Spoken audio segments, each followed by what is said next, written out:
There are three procurement routes that can be taken under the JCT contracts: traditional, design and build, and management. In this video, we'll describe the design and build procurement route and all the pros and cons that go along with it. Before we jump in, if you're enjoying our videos, be sure to subscribe and hit the notification button to get alerts when we upload new content. We can start this video with a simple definition of what design and build is. Design and build is a term describing a procurement route in which the main contractor is appointed to design and construct the works.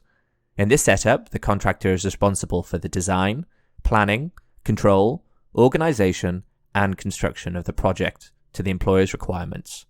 This means the contractor will provide all the relevant design documents, such as the design drawings, preliminary cost estimates, and specification, as well as constructing the project.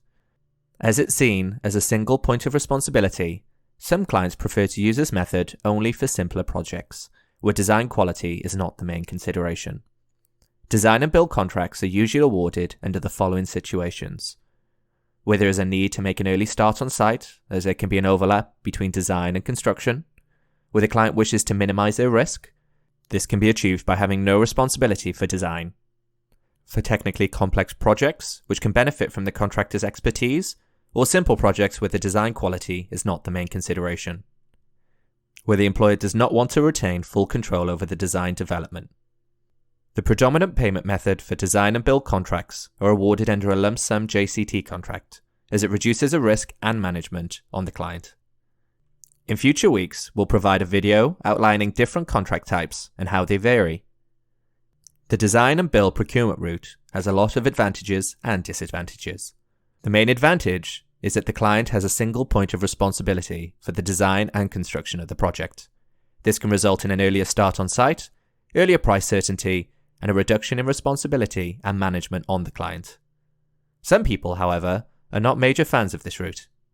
Those who dislike the system point out that if a contractor or builder is given a free hand to design a building based on a pre-agreed price, even if costs don't rise during the project, they'll likely work to the lowest possible specifications.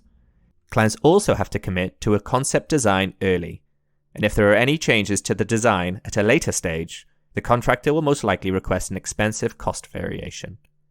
Next week, we'll be returning to our NEC series, where we will explain X clauses in the NEC 4 contract.